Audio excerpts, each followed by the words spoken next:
Καλησπέρα σε όλους, σε όσους είναι στην αίθουσα και όσοι έχουν συνδεθεί. Σήμερα έχουμε τον κύριο Αλμπέρτο Κώστα, είναι Γενικός Γραμματέας της Ευρωπαϊκής Σχολής Ογκολογίας, ο οποίος θα μας μιλήσει πώς πρέπει να είναι οργανωμένα τα κέντρα μαστού, έτσι ώστε σε αυτές τις γυναίκες να μπορούμε να προσφέρουμε όσο γίνεται υψηλότερη ποιότητα παροχής υπηρεσιών. Caro Alberto, benvenuto. Ringraziamo tanto della tua presenza e aspettiamo da te cosa dobbiamo fare per avere dei centri senologici che funzionino bene per il bene di queste donne. Quindi puoi iniziare, però prima Lazaros farà una presentazione. Grazie.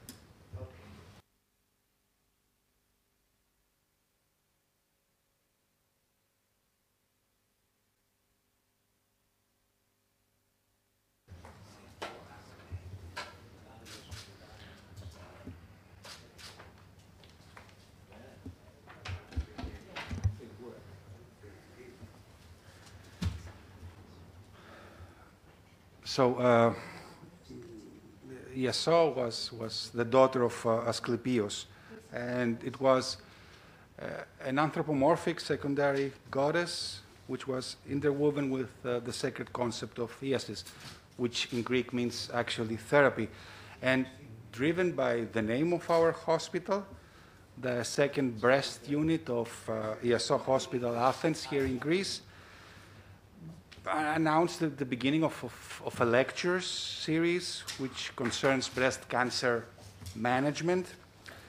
And we wanted to make these lectures, the expert's thesis, if you'd like, as interactive as possible. And we count actually on the people present here and those on internet on that, and make it as learning friendly as possible. So initially, we will hear the expert in the first part. The second part will be at least 5 minutes of presenting facts on the key lecture. And then hopefully there will be some questions and answers questions and some conversation between us. We celebrate this year 40 years of European School of Oncology, and in the environment of its college, which is called ESCO, and its visiting professor program, Dr. Alberto Costa will start this initiative. And for those of you who don't know Dr. Costa, maybe they should switch orientation, because we could talk for hours of his CV and all his titles, that he's been a Secretary General of the European School of Oncology, that he was the chief editor of Cancer World, that he was the chief editor of The Breast, that he was in the editorial board of Nature, that he was the Secretary General of the Organization for Research and Treatment of Cancer, the EORTC, that he is the co-founder of Europa Donna, that he is the founder of Europa Uomo, that he was the director of the European School of Oncology from 1982 to 2015, if I'm not, yes, if I speak correctly. But it's all about evidence-based medicine, and what we will try to do is, in the future, is talk about evidence and grade of recommendation. And these are the things that he's done through the years. He started doing sentinel node biopsies with Umberto Veronesi, with Viviana Galimberti, with James Geraghty, that we will have in the future to talk about screening in Ireland. He started talking about breast-conserving surgery with and without radiation therapy after Milan 1 trials, and especially in ages that we don't have many data on, which are old until the age of 75. He tried to see what's happening, and with always de-escalating things.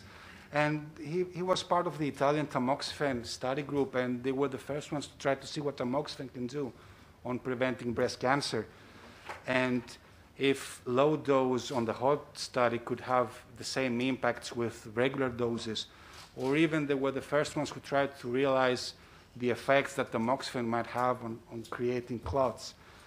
And we've come to 2022, and we start wondering about if we can have predictive factors about breast cancer, about gene signatures, and they started thinking about that back in 2010.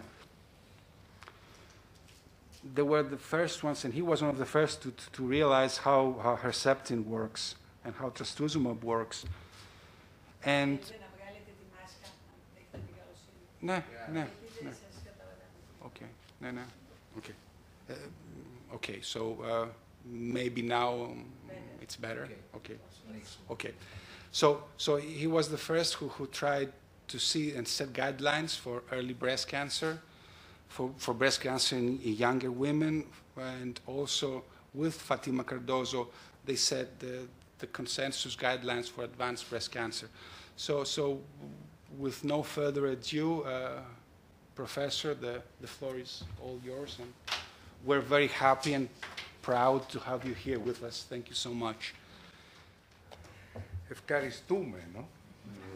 I thank you all. Really thank you. Grigoris is really an old friend, and I was so impressed to see Lydia Musaka again. We've been learning from her lectures for many years, but I'm very happy to see young people, because now it's up to you to work, and we can go slowly. Grigoris, no, you want to work 15 hours a day for another 10 years, right? No, I'm going to Ithaki tomorrow, because that's my place. I like really, and it's always so important for me to be here in your country. I spent this morning again at the Acropolis, because it's never ending, and it's never enough. So when the College of the European School of Oncology asked me and said that Lazaros, Dr. Papadopoulos would like to have a mentorship program with me for 1 year, I was so happy. And I said, okay, if he's a Greek, yes. If not, I'm retired. And it's always a bit boring. I apologize if at the beginning I thought that maybe I can tell you something. I will not tell you in details 40 years, so don't worry. What do we do? Half an hour presentation? Half an hour, just to tell you a little bit. And here is this probably, right? Where? Maybe you can start with... Is the right? No, I can... Con questo. Ok, yeah. O così. Sì, it's okay. Yeah. Così. No. This is just to tell you that I wanted to do jazz music, and I don't know if the laser... Okay, I'm this guy, not happy, and this was 50 years ago. And I was really convinced to do music for the rest of my life. And then my girlfriend say, oh, no, you have to do, we go to Africa together, you have to be a doctor. And she convinced me, you know, we do everything what girl says, particularly at 20. And then I got pregnant. I say this because she was so beautiful, then we had a child immediately at 20. I was 21, so I didn't have time to go to discos. I didn't have time. I was just starting, and the baby came, and is the first one. And then I met this guy. These are the three things that happened to me. So I became father very soon, so I didn't have the traditional youth because we had a baby. And I met Umberto Veronesi, who became another father for me. He was very supportive. He helped me also in my private life. And it was love at first sight because, and in fact, I then divorced and changed, but we never divorced. We've been together for 40 years. And this, you know, when things happen and you don't have any special merit, I was just there at the right time in the right place because never forget my son, when he was 10, he said, "Daddy, if I were born in the Philippines, I will be here cleaning your house. You have no merit. If you're born in Milan, it's not a merit, it's not a fault." So this changed the life. I met Umberto. I was assigned to this place, which is the Istituto Tumori. Gianni Bonadonna was there. If you read the books, you see that this was the place to be in the 70s, right? He says, "Qui è nata l'oncologia." Here, the Italian oncology was born, and it's true. Adriamycin was discovered here, in this laboratory. So you have an idea what was. In the early 70s, this was really the gold mine of cancer research. And this lady is the first lady who accepted to do conservative surgery. And this is a very nice story that I always want to say. She was working in Piccolo Teatro, so micro teatro, and she was specialized in Carlo Goldoni comedies. Goldoni was a writer at the time of Vivaldi in Venice in the 1700s. And women were wearing these kind of shirts, as you see, quite revealing. I mean, you really need the cleavage to do this. And in particularly when they were fighting, they were doing this and fighting in Venice, you know, the typical scene of... And she said, "Theater is my life. Goldoni is my life. You do what you want, but you don't take out my breast. Find a solution." And I always remember, and we celebrate this lady who is now still alive. She's 92, very happy. She survived COVID, she survived us, and she survived COVID. But this was the first quadrantectomy. It was called quadrantectomy because Umberto was convinced that was a quadrant. He was discussing with you a lot about this and the lobular structure of the breast, like the lung, like the liver. So he was thinking if we do it with the other organs, we should be able to do it for the breast. And this was the quadrantectomy, the first experiment of saying, why are we removing all the breast if only one part is sick? And even if we remove everything to everybody, there is always those who die. So it doesn't matter. It's not, the issue is not how much we cut. The issue must be somewhere else. Of course, we know now genetic, but you have to go back to 72, 73. And in March 73, this was the first operation, and this was the beginning of conservative surgery. Then the obsession of doing less and less and doing better became the sentinel node research. Giovanni Paganelli had the idea of using, of course, the idea originally is American, but was with the blue methylene, and in Milan, Giovanni started to do with the isotopes, with nuclear medicine, and this is what people do now. And also the idea of saying, okay, we don't do the mastectomy anymore, but we use radiotherapy for the rest of the gland. And this today is the experiment of intraoperative radiotherapy. This is the collider, and this is the experiment because it is still quite a problem to do the 6 weeks or even 4 weeks, particularly for women who don't live in big centers.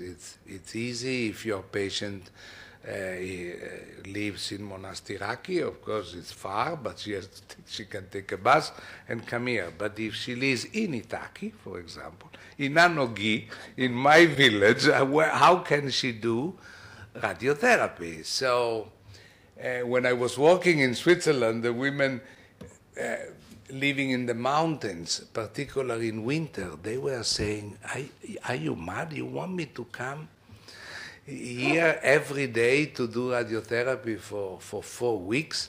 It is more dangerous to drive in the snow down of the road. That's your local recurrence, so I don't care and I don't do radiotherapy. So we need to find a solution to radiotherapy.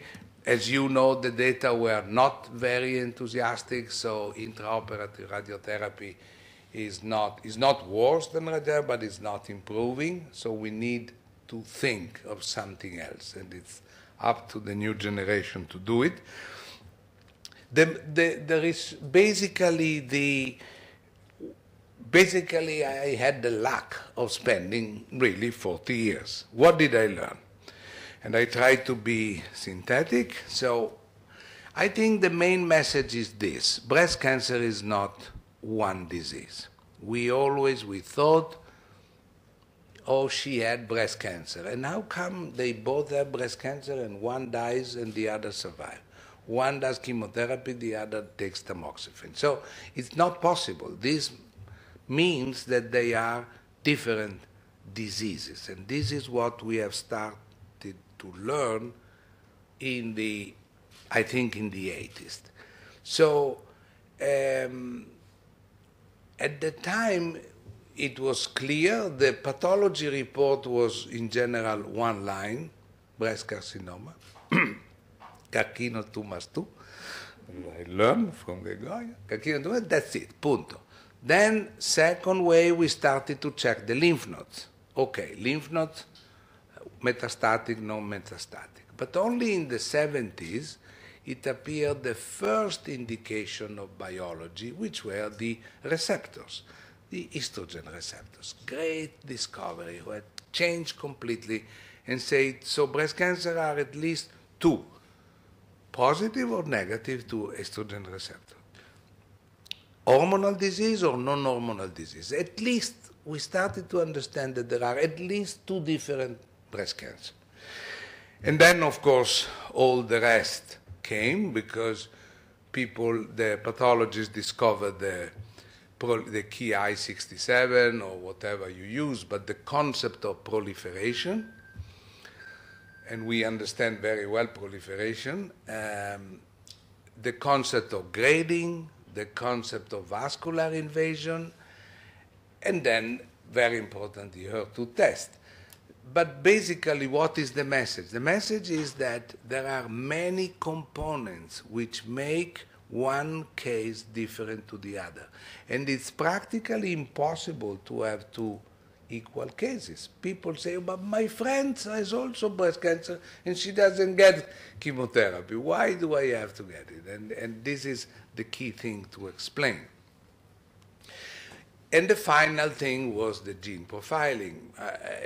You are very young, but you're old enough to know Oncotype-DX and to remember when it came in, and they say, what is it? And when the other one from, again, the Mama Print and Oncotype disease came in, DX came in and say, no, this lady, Anna, is one thing, Maria is another thing. This is the prognosis, and this is the other. So this has changed completely. Why we were doing to everybody the mastectomy?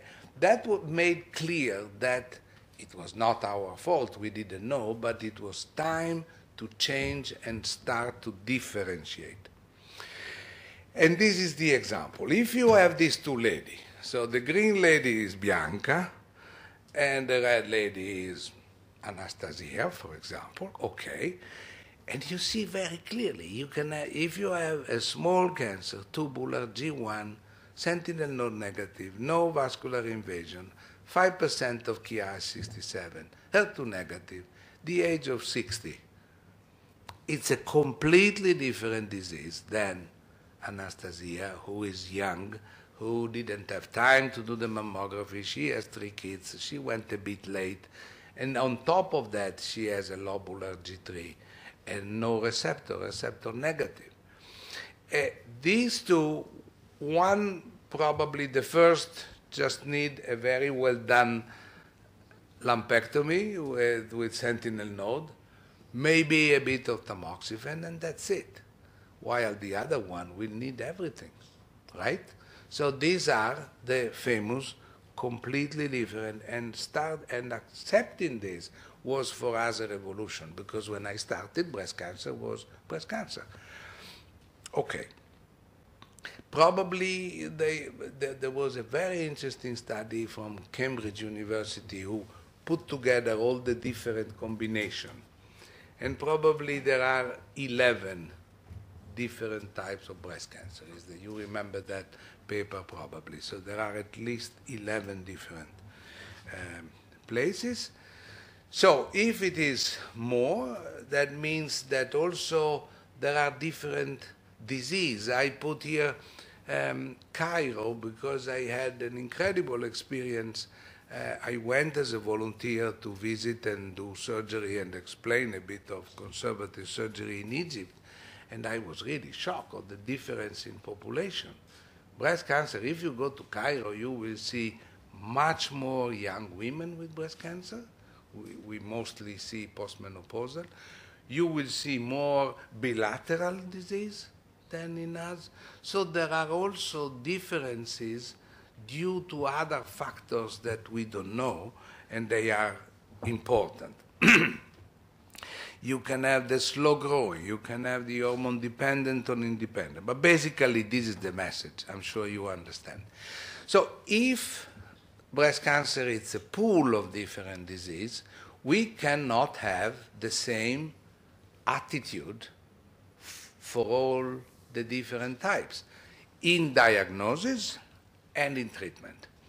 And in diagnosis, it's also important because it was a great victory, the one of having the concept of screening and proposing a mammography. This we have to acknowledge. The Swedish started, Laszlo Tabar, you remember, and he has this idea. Statistically, if we do a mammography every 2 years after 50, we will reduce mortality by 30%.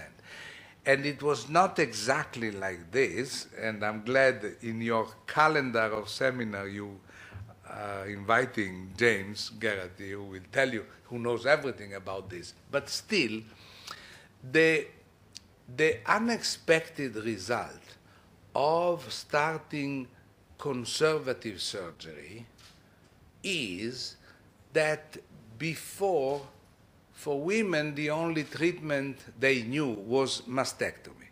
So they were coming at as late as possible, because after mastectomy, you know, horrible, there were no implant, no reconstruction, so life was becoming a nightmare. The husband was escaping, the bra was not fitting anymore, so they were coming late and late. And that's why the disease was so terrible, because it was a late diagnosed disease. By offering the breast conservation, in 10 years, 15 years, it turned completely. So before breast conservation, 90% of women were in advanced stage because they wanted to postpone the mastectomy. With the conservative, in 15 years, because women understand quickly, they understood that the earlier you go, the better you save your breast. And this had an impact on mortality because the breast cancer became all, or most of them, small and in early diagnosis. So this has been the real value. And also we have to remember Bernie Fisher, who did the lumpectomy and the studies. They arrived together to the same conclusion. But it was so important because of this shift of change in attitude. And the same is mammography. Maybe a mammography after every 2 years after 50 was a great progress. But now we have to change. We cannot do the same plan for a woman who has no relatives with breast cancer in the family, who has had 3 children, who has breastfed regularly all the 3 kids, compared to someone who didn't have children and had the mother and the sister with breast cancer. Again, it's very clear that these are 2 conditions very different, and the risk is different. So why are we doing the same screening program for both of them? We have to personalize the screening also. And this was the other discovery. This is doing well, so we have now other activities. I was very fond of breast density. I don't know if there is a radiologist among you, but breast density is such an important element. If you get used to do the, I'm sure you do already, the BRADS classification, but if you also do the density evaluation, it makes a lot of change. And you can try 1 year of tamoxifen, change the density. Why? Because density is linked to the level of hormone stimulation. And if you decrease the hormone stimulation, you decrease the risk. Okay.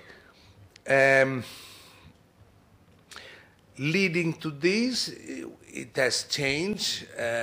Again, this is a difference in age. You probably don't use TNM anymore. T1 and 0. There is some still, but in the past was absolutely the dogma, was the only way to classify it. But TNM became inadequate because if you don't say, what does it mean, the size of the tumor, if you don't say also the size of the breast? You can have 2 centimeters in my beloved Filipino maid. It's a huge cancer because she has no breast. If you do 2 centimeters in a Fellini movie, lady with C or F, 2 centimeters is nothing. So the TNM had to change because it was not responding to the reality anymore. So that was another change. There is no way to go in quick things. One of my memories is thermography. It looks so easy, or you put the thing, and if it's hot, but thermography is dangerous, or other techniques that need to be constantly re-examined. They are all good, but they need to remember that there is exactly no shortcut. Another nightmare that I lived was the high dose with bone marrow transplantation. In the 80s was over 10 positive lymph nodes. There was the feeling and the study, and then we discovered that the study was tricked. The results were not true. To promote high density chemotherapy with bone marrow transplantation, which was a terrible thing for the patients, terrible thing for the money of the state because they had to pay. It was costing $90,000 at the time. And all this procedure, and this procedure brought nothing. There been no advantage, tipota, no advantage whatsoever to do this procedure. But we got the wrong way, and the whole world, you remember, we surgeons, we had to shut up because the real curing people were the medical oncologists with the bone marrow transplantation. So, okay, we went in a corner and shut up, but then nothing happened. So we have to learn to be very careful. Look at MRI. MRI is a great thing, but everybody knows that if you don't have a super skilled radiologist expert in MRI, you will increase the number of mastectomy automatically because MRI sees a lot of spots that they cannot say whether they are positive or not. So to be sure, to make the sacrifice to the gods in the Acropolis, it's better to give all the breast, and then you regret because there was no multiple thing. And this cannot be done because that breast is not ours. The breasts are of the women. So and this was a great example, the love for MRI and then the... So if we do this, the other second revolution, and we are coming to the topic of today, and then I close. You have to stop me because, you know, if I can, I can continue. It's getting boring. Okay. Is the concept of team, of working together. So people started to say, hang on, but okay, I want to be a good surgeon, I do my best to be a good surgeon, but many times I'm not sure to repair well, so maybe I need a plastic surgeon. And then for the treatment, I need a pathologist, because how can I know if it is receptor positive or not? And before, I needed a good radiologist. And then, of course, we need the medical oncologist and the radiation. And slowly, this is the origin of the concept of team working and breast unit. So we were joking with Veronesi and saying, you are the last great senologist or breast surgeon, because after you, there would be the great breast units, the great breast team, but not an individual anymore, because you need the team to, in the interest of the patient. So we put aside the concept. The old dogma was saying the more you cut, the better. We were doing internal mammary node. When I started, it was a terrible procedure. We had to cut the rib, put with them open, and remove and do the dissection of internal mammary node, because there was a study, more study, showing that if the lump is in the upper inner quadrant, you remember, Lacour, but he was right. It's not that he was lying. The data showed for at least 7-8 years there was a statistically significant difference, that if you do internal mammary dissection for the upper inner quadrant, the prognosis is better. And then the bloody curve went down and became like the other, no difference. So done a lot of operation for nothing. Poor Lacour, he was very sorry when, and Salvadori. Okay, so it's important, and we should, I think, make the effort to be always as conservative as possible.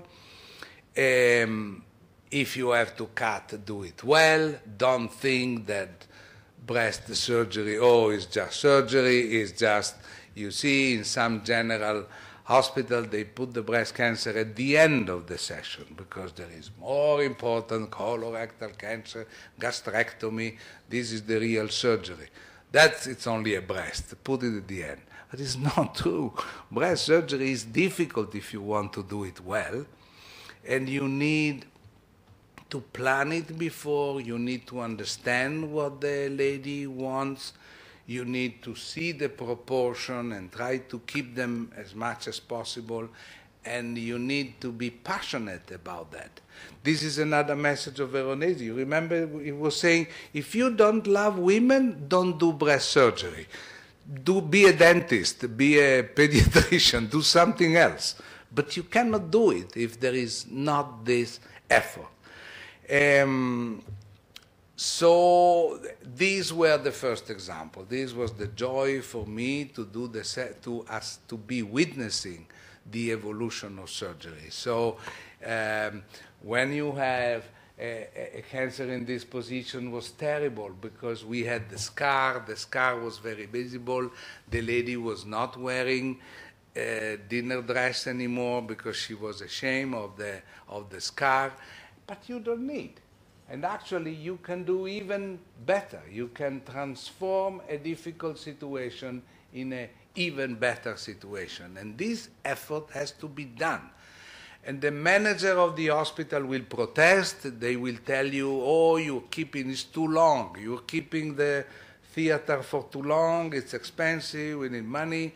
Go quickly. And you should resist to that. Because if you do the effort of doing something like this, you will cure the patient twice, in the breast and in the mind.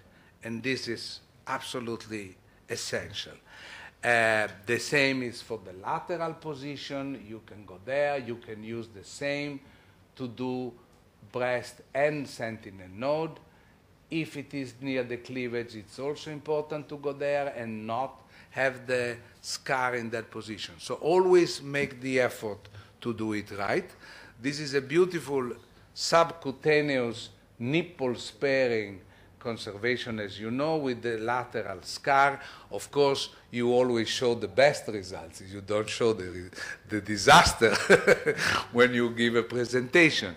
But this is it. I mean, at least 50%, 60% of cases, it's very tiring. It takes 2 hours to do this. And of course, it's much quicker to do a quick operation and forget. But this will be forever. And of course, you can have an asymmetry of the nipples because you have the implants, so they are not perfect. But if you can do the effort of making something like this, you will be really rewarded. Sleep well, be happy, and she will send you a bottle of oil every Christmas forever, which I still receive, in fact, and I'm very happy. Okay. So we also need research, and this I said already, I said this before, and the multidisciplinary teams, we are getting there. I heard, and I was so impressed, in this hospital you're doing 700, you did 700 new cases last year, right? 700 new cases for how many surgeons? How many are doing one? And the team. Okay, well, this is not, I will not say that this is the rule. I don't think I will find someone else doing this, but anyway,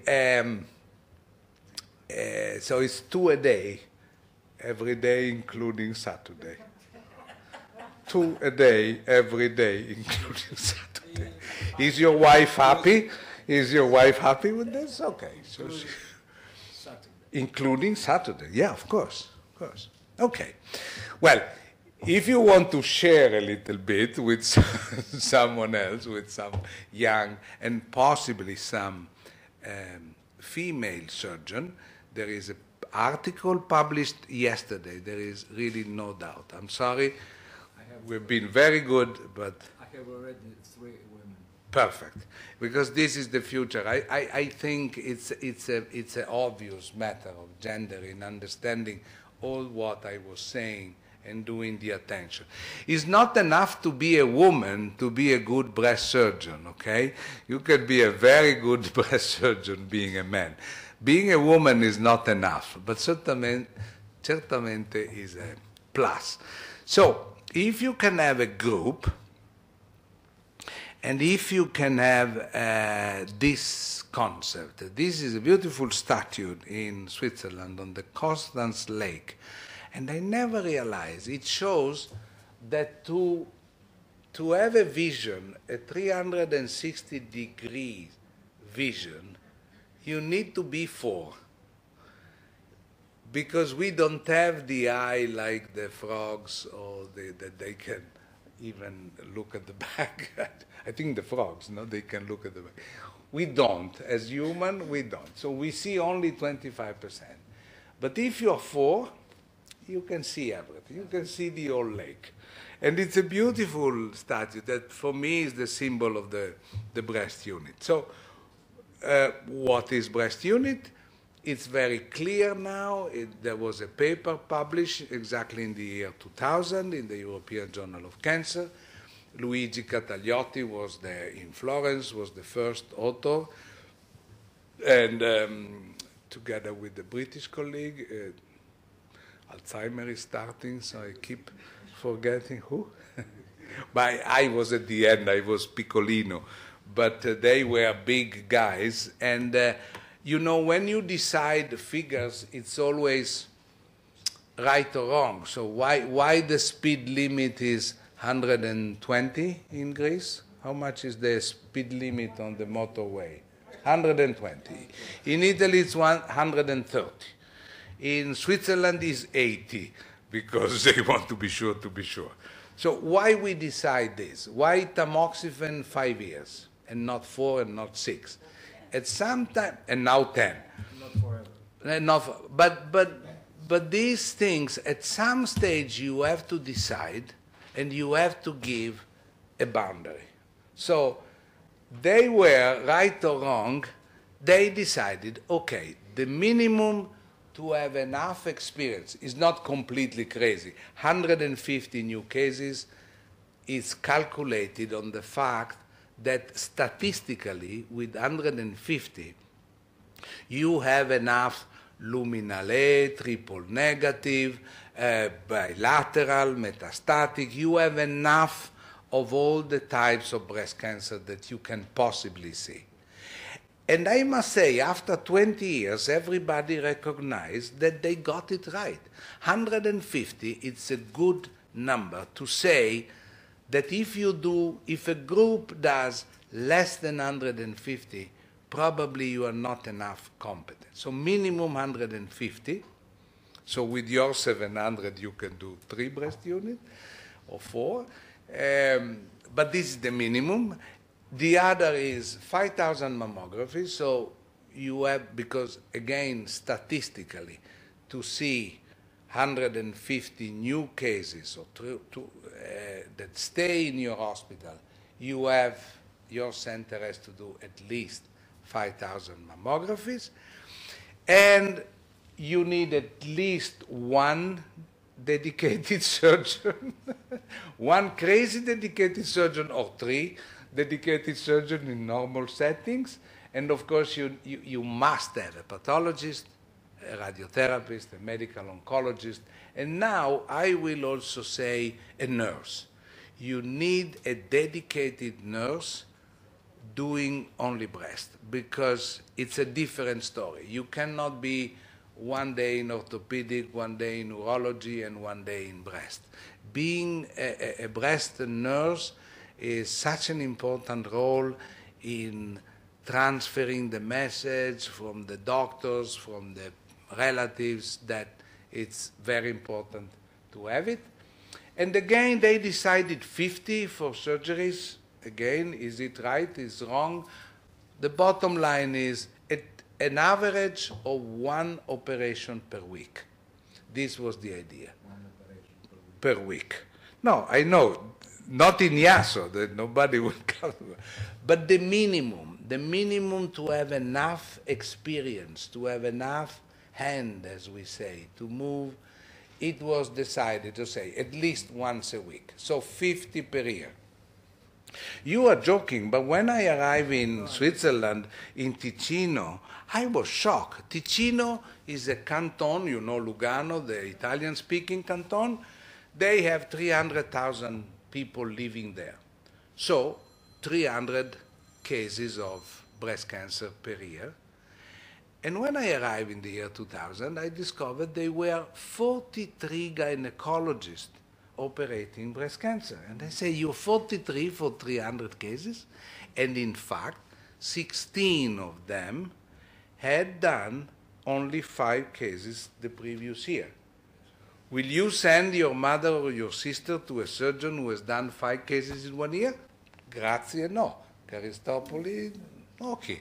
So this is something that it was important. So raising to 50 has made a big difference. And now in Ticino, there are only 2 surgeons doing breast surgery. It took me 20 years, but okay, at the end they understood. Okay, so these are the bases. You have all of this. Then you have the second core. The first core was the essential. This is the second core. What you should have on top of this. You should have the risk assessment clinic, because it's becoming really a serious problem. The BRCA1 and 2, the genetic cases, you need, even not permanent, you have somebody who can come twice a month, but you need a genetist. You need your radiologist, or you have the genetist. Very good. So you do the 3, and then you decide if they need the BRCA1 or 2. Perfetto. And then you need somebody doing well the core biopsy. Do you have, who is doing core biopsy? You again. You have everything. So the non-palpable lesion, the sentinel node, of course. You have the oncoplastic, you have the nurses, and the psychological. You have a psychological support? Perfect. Yes, there you go. Two. About with 700, I can imagine you need two. Anatomopathologo is there. Anatomopathologo? Is there. Okay, I know you. Oh, you're here. I didn't realize. I'm sorry. Kalispera. Kalispera. You know, when you go in another city, you don't put together and say, who is in... Last night I was having dinner with a friend in Kapodistrian University, and he didn't know the other colleague of Kapodistrian. Okay.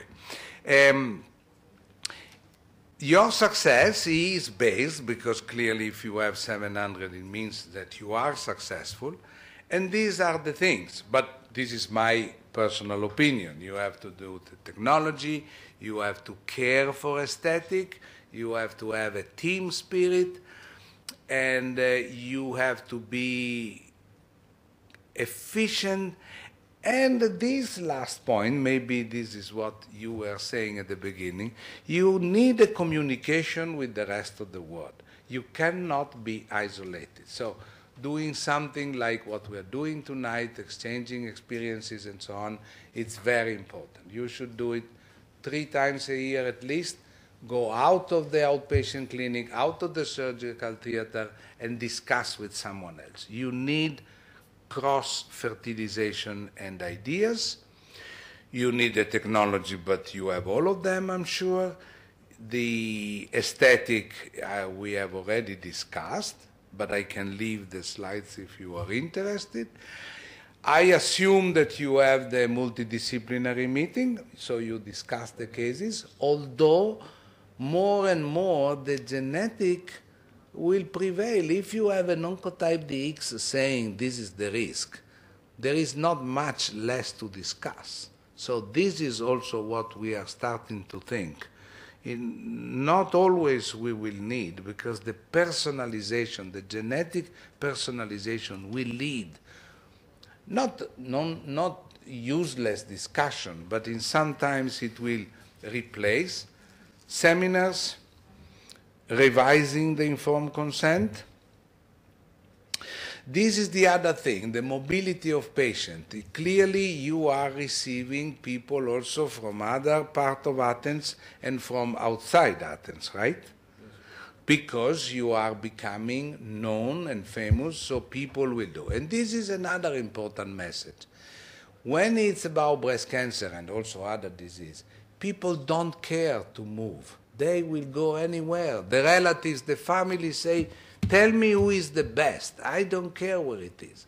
And we have seen a very strong increase of movement of patients as a consequence of 2 things. One is internet, so people really go, they Google, they want to know, they say, they told me about a certain Ξεπαπαδάκης, who is he? And they Google and they go and see and they want to know how many procedures you have done. The other option is the facility in moving. And also within Europe, the low-cost companies certainly have airlines, have influence. You go with Ryanair from Milano to Kefalonia with 19 euros. So imagine it's less than a taxi. And people are starting to move and understand each other. So the competition is bigger. Okay, we're finished. The last message is to be, please listen to your patient.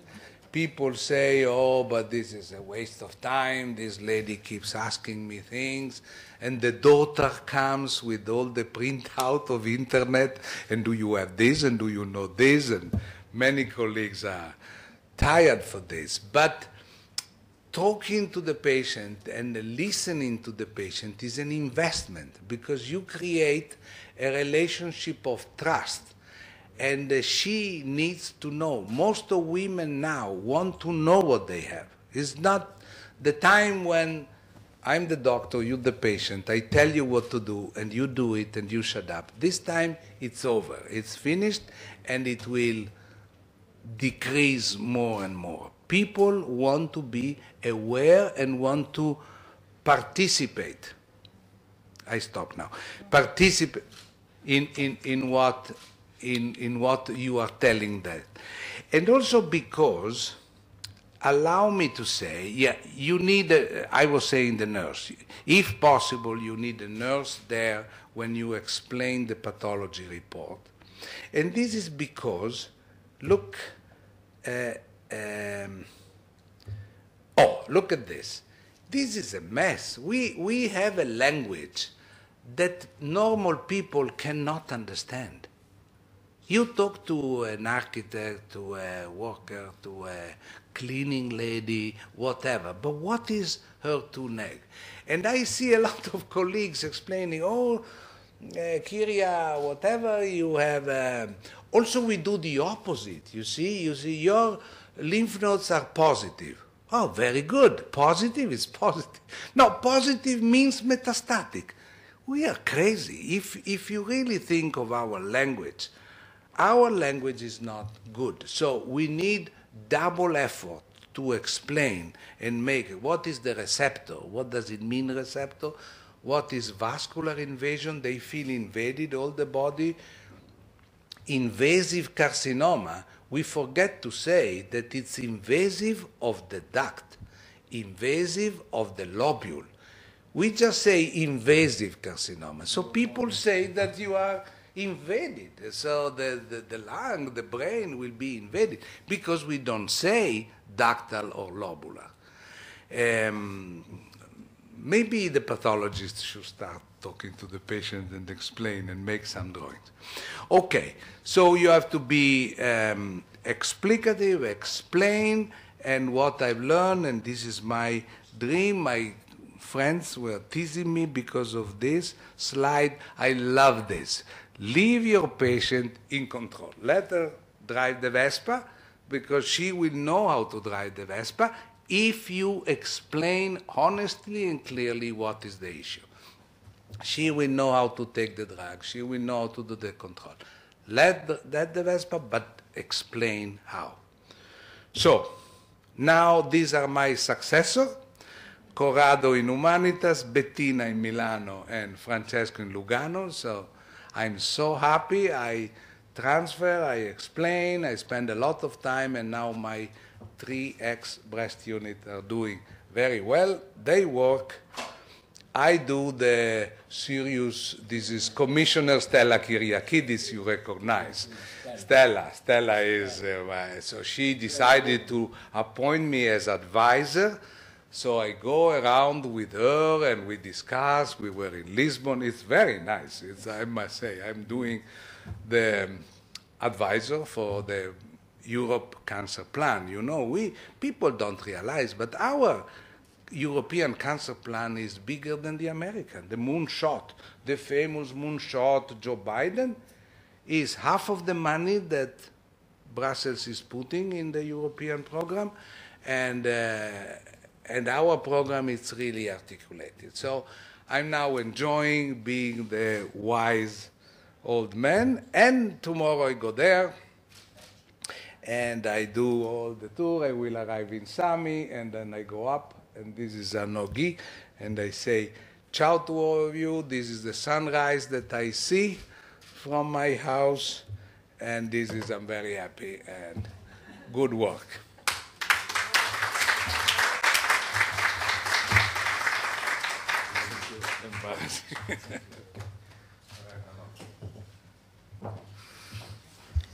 Ευχαριστούμε πάρα πολύ τον κύριο Κώστα. Μας είπε χρήσιμα πράγματα. Νομίζω ότι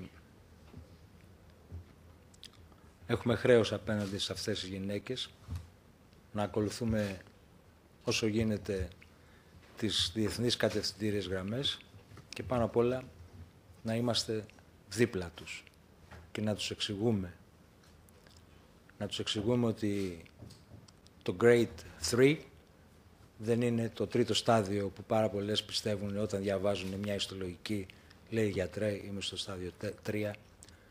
Άρα πρέπει λοιπόν να εξηγούμε στις γυναίκες, να είμαστε δίπλα τους και να τις στηρίζουμε κάθε φορά που έχουν μια ανάγκη και μια απορία. Ευχαριστώ πάρα πολύ. Ο κ. Παπαδόπουλος να μας πει κάτι, αν θέλει.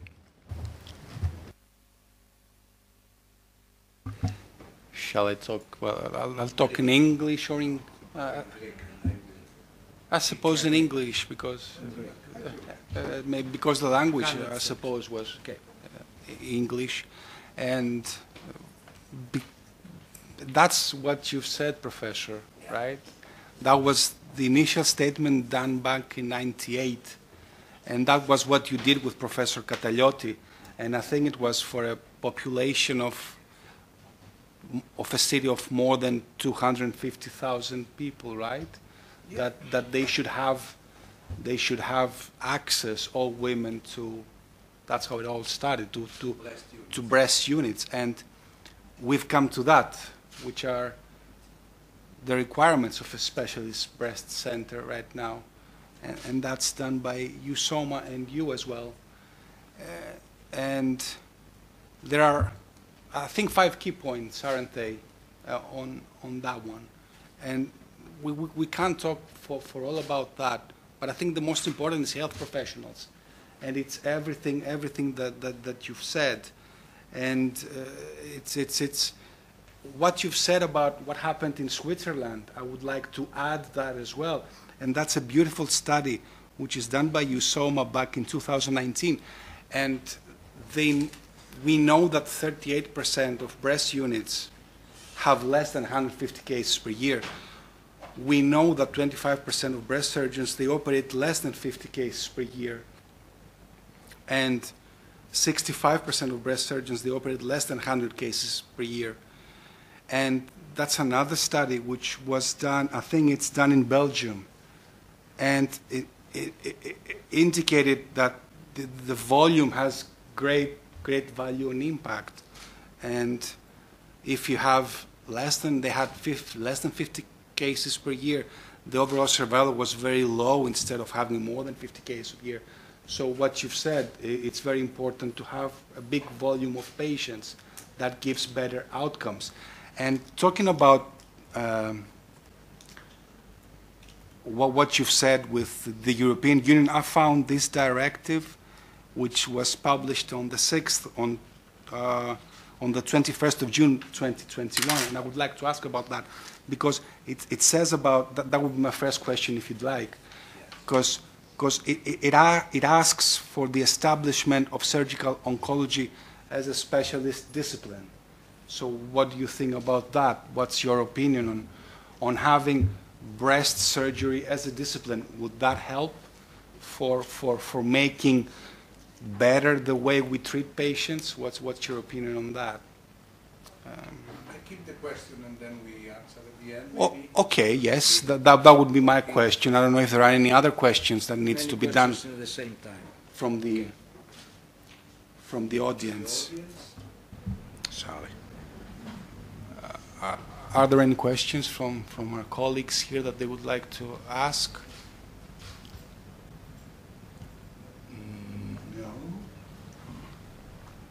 No. Let's see if I can find a question.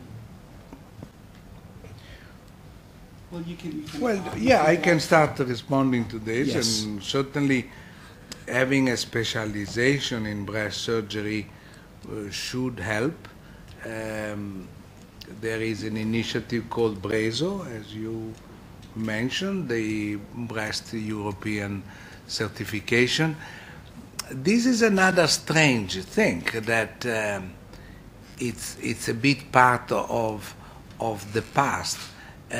We consider always normal that, for example, a pilot has to do a certain number of hours to drive the plane, no? Imagine you go on a plane, you sit on a beautiful Aegean Airbus, and the pilot say, "Welcome on board, this is the flight to Milano." I didn't drive this plane for the last 6 years, but last night I read the manual. Would you stay on that plane? You go off immediately. Italians would go off. So why people should do this in surgery? Unfortunately, this is an old story. The degree in medicine everywhere allows you legally to do everything. You can deliver a baby, you can put a plaster in a broken leg, you can, because you are a doctor. Technically, you are a doctor, and doctor is clap your temple, doctor doing everything. So now it's not possible anymore. So we have to introduce, this is why has been introduced the concept of not consumer, but in some way the right of the person to double check, to have a second opinion. For example, many doctors got offended if the patient asked for a second opinion. Do you mind if I go to see famous Professor Markopoulos and then I want also the opinion at the IASO, and I go there, give me my papers, why should you? This is considered a normal right. If you change your bathroom, you will ask 2 or 3 people, no, what they will do and how much it will cost. But we cannot do that yet in medicine because it's a complex relationship, and I think it's up to us, doctor, to make it as transparent as possible and say, I'm here for you.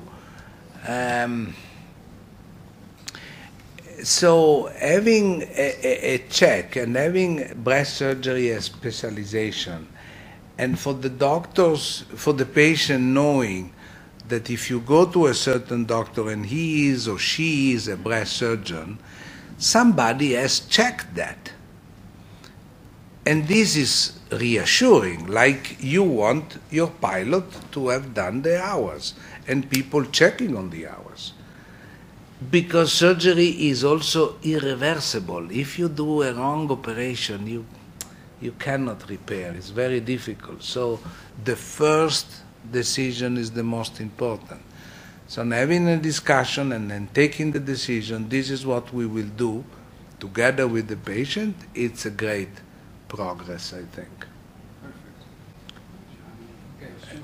And you could really train with 700 operations, you could really train at least 2 surgeons per year here.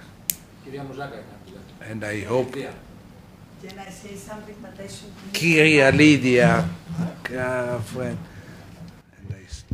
First of all, I would like to thank you for your excellent presentation, like you do it. But I would like to discuss a little bit about the last question. In your speech, you said, is somebody here radiologist or you know about dense breasts? In my humble opinion, but not only in mine, in senologist opinion, a good surgeon, besides surgery, he should know mammography, he should know pathology. Without knowing these 2 complementary things, cannot be a very good surgeon. We totally agree. You don't need to convince me, and actually, yes. You are absolutely right. Right. Absolutely right. Yeah. And the combination of the 2. So maybe you see in mammography that it's a big tumor, but it's a luminal A. So you don't need to destroy everything. So combine the 2 information. This is very important. Yeah. If you don't mind, if I would like to make another... Finished? Yes. Okay, perfect. 5? All right. We're done 1 hour. Perfect. I'm sorry, I've been talking too much, but it's a great pleasure for me to talk to you. Okay, thank you, Professor, once more, for being being here with us. It's been an honor again. Thank you so much.